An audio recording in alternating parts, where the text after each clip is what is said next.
রবীন্দ্রনাথের স্ত্রীর নাম মৃণালিনী দেবী।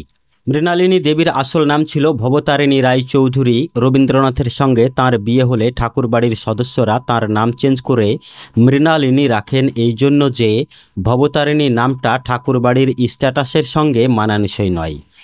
মৃণালিনী দেবীর জন্ম 1 মার্চ 1874 সালে বাংলাদেশের খুলনা জেলার দক্ষিণডিহি এলাকার ফুলতলা গ্রামে।